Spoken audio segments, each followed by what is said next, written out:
welcome to the second video in the series, which is focusing on plagiarism. Now, why do we have a video dedicated specifically to plagiarism? It's because it's the most common pitfall for law students. It's the type of academic integrity breach that most frequently arises in applications for admission.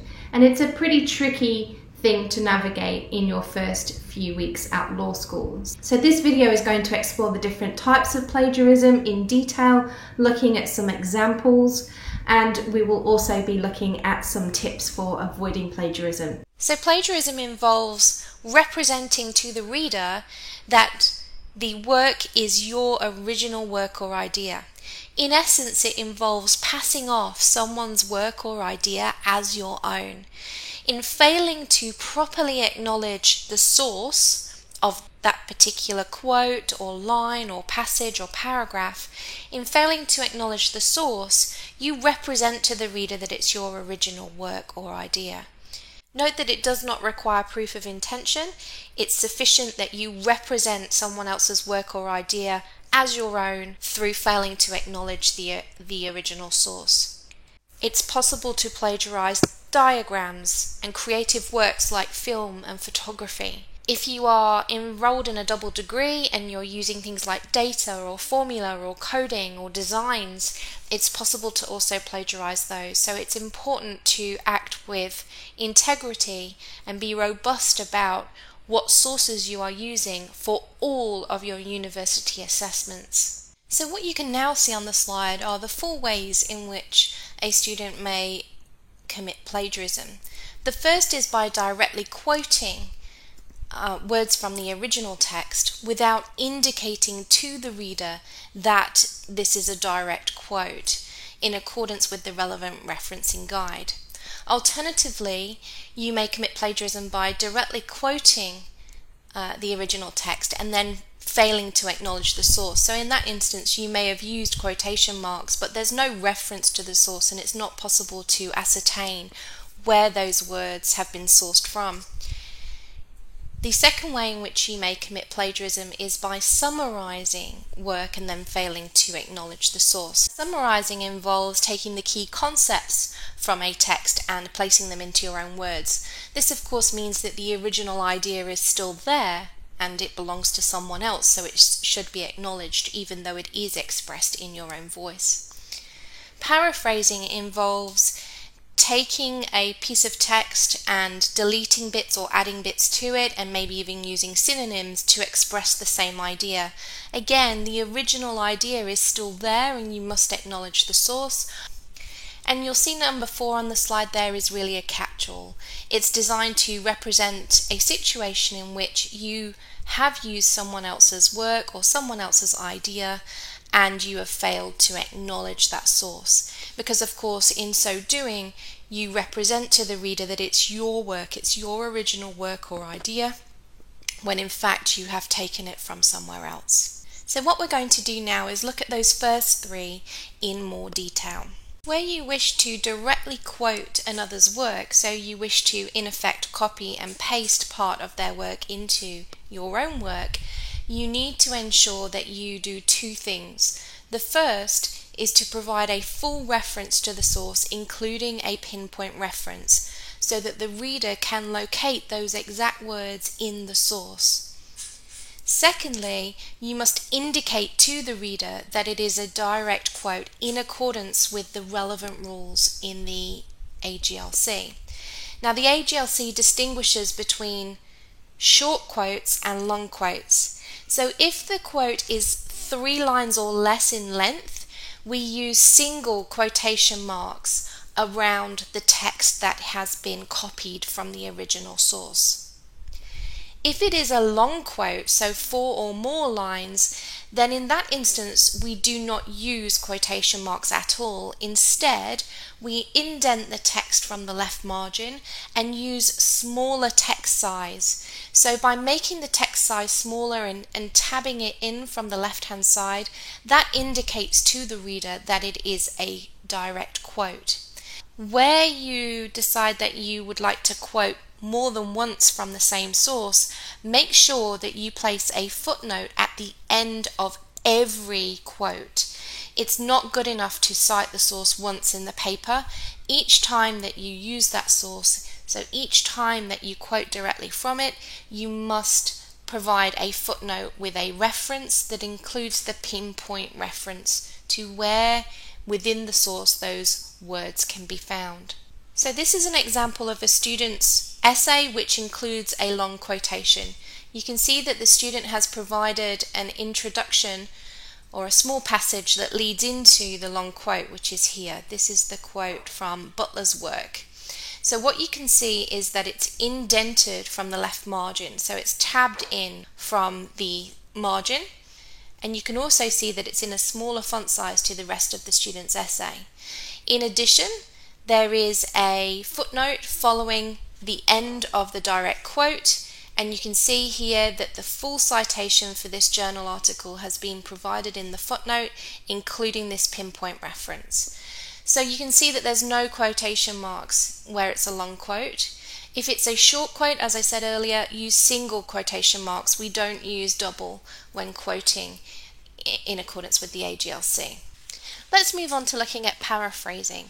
Paraphrasing involves rephrasing the original text or altering the way the original source is expressed through things like deleting words or adding words or using synonyms for words. So I've got an example on the slide here. So on the left hand side we have the original text, which is taken from Des Butler's article in 2019. On the top right there you can see the paraphrased text. So that's the student's attempt at rephrasing the original text into the student's own words. So take a moment to pause the video and read the original text first and then the paraphrased text so that you can understand the extent to which the paraphrased text is different. Now what you should have hopefully seen from the comparison of the original to the paraphrased is that the key thoughts or ideas in the original text are still there in the paraphrased text, and that of course means that we must acknowledge the source because we are still using someone else's idea. Now what I've done on the bottom right of the slide is to illustrate the way that the student has paraphrased the original text. The strike-throughs are where those words have been deleted, and the red indicates where new words or punctuation have been added. This should help you visualize the extent to which the student has modified the original text. So again, pause the video, read the original text, and then have a look at the paraphrased version that indicates how the student has paraphrased that original text. Now what you can hopefully see here is that there's been quite a lot of amendment to that first section of the student's work. There's been quite a lot of red, i.e. new words inserted, quite a lot of deletion of the original text. However, the key idea that is being expressed is still the same as that expressed in Des Butler's original work. So it does need an acknowledgement of that source. But take a look at the second part where it starts with there should also be.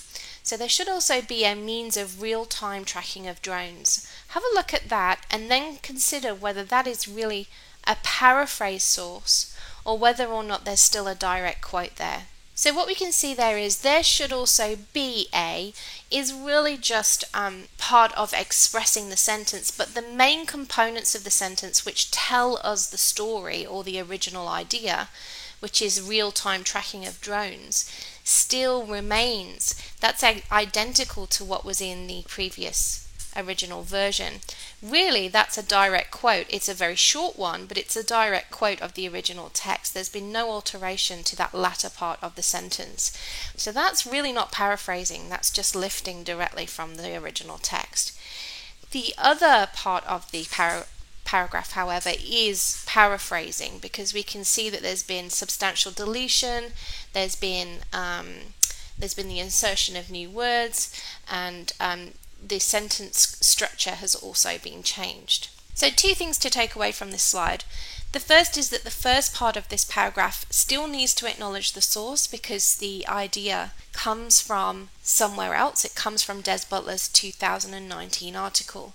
And the second part of this passage actually needs to be directly quoted, because the phrase means of a real-time tracking of drones has just been lifted from the original text.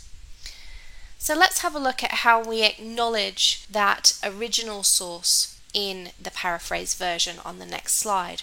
So on this slide, again, we've got the original text on the left-hand side and the paraphrase version on the right. What you can see here is that the first section, which if you remember is paraphrased to an acceptable degree, still contains that original idea that belongs to Des Butler, so the student needs to have a footnote at the end of the sentence.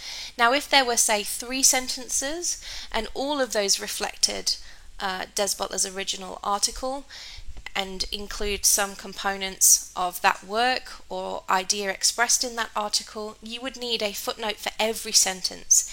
Every time you use someone else's work or idea, you must place a footnote at the end of the sentence. So here we've got footnote 1, and you can see that the full citation of the source is provided in footnote 1 with a pinpoint reference back to that original idea, so where that can be located within Des Butler's article. And then here we've got the second sentence. Now if you remember from the previous slide, this part where the quotation mark begins was directly lifted and hadn't been amended or paraphrased. So we need to acknowledge that that is a direct quote, and in this case it's a short quotation, it's only 1 line long, so the AGLC requires that we use single quotation marks in that instance. So where the quote is 3 lines or less in length, we use single quotation marks like we have done here. And again, at the end of the quote, you must have a footnote reference and a full citation in the footnote, including the pinpoint reference. Now in this instance, the footnote reference is identical to the first one, so footnotes 2 and 1 are both the same, so we can actually use IBID in that situation. The AGLC permits us to use IBID to refer to the immediately preceding source. However, if they were different, then you would need to make sure you've got the full citation and the pinpoint reference where that quote can be found. Moving on to summarizing, which is the third type of plagiarism that is frequently seen in students' work. Summarizing involves capturing the key points from a passage of text or from the original source. So using a quote from Des Butler's article that we discussed in relation to paraphrasing, what is on the slide there is now a summary, so the student's summary of the key points in that particular passage of text. Pause the video now and have a read of this student's summary. Now note that you can rewind to the previous slide if you wanted to refresh your memory of the original text. Now here what you can see is that the student is really adding value to the original passage. There's additional commentary that the student puts in there. In many cases, what the original text said has been extended or refined or advanced, but the key ideas that come across in the original text are still present in parts of this student's work. What that means is that the student must acknowledge that the ideas are not the student's own, they come from Butler's work.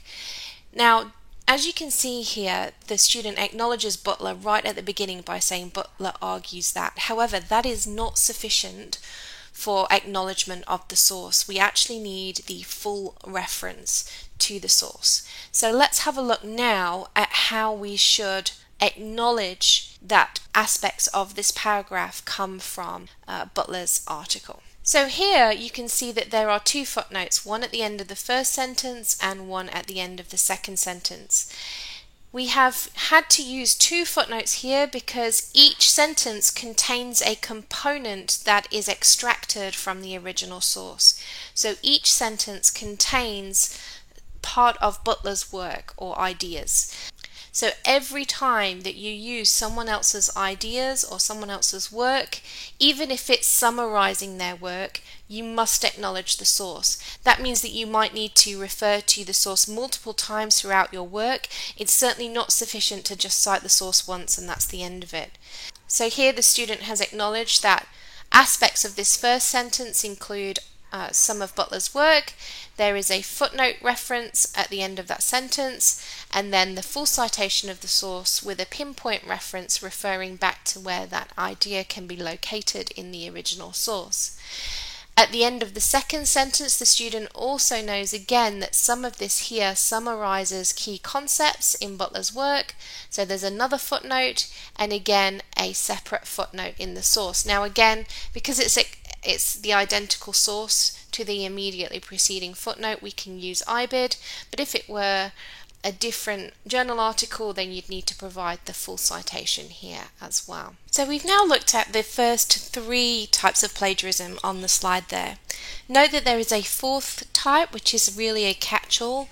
It's using another's work or idea without acknowledging the source.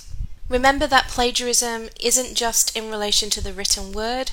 You can plagiarize diagrams, you can plagiarize coding, data, creative works like film and photography, and you can also self-plagiarize, where you attempt to submit work that you have previously presented in a previous assessment item. Note that plagiarism can be committed unintentionally.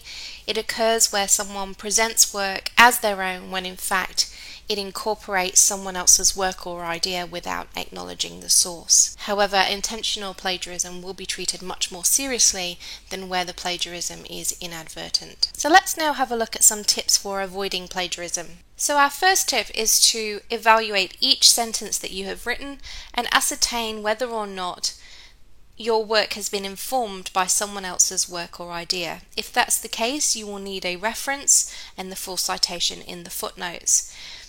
I think it's really important that you try and engage in full referencing as you're note-taking. So before you even start your first draft of your assignment, as you're taking notes, even when you're doing notes for lectures or for workshops, use full citation even at that point. It's going to make it much easier for you to transfer information into your essays if you've got the full reference there. So when you're taking notes or when you're drafting an assignment and you want to quote a passage of text directly, make sure that you carefully follow the AGLC. As we discussed earlier, there are 2 different ways depending on how long the quote is. Now when summarizing or paraphrasing, make sure that you again insert the full citation as you write, whether that's in notes or whether that's in an actual assignment, and try and comply with the AGLC as you write because it will just save you time at the editing stage.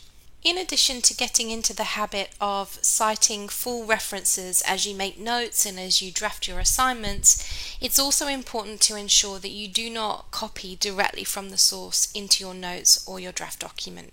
What we mean by that is if you don't intend to quote something, don't copy it word for word.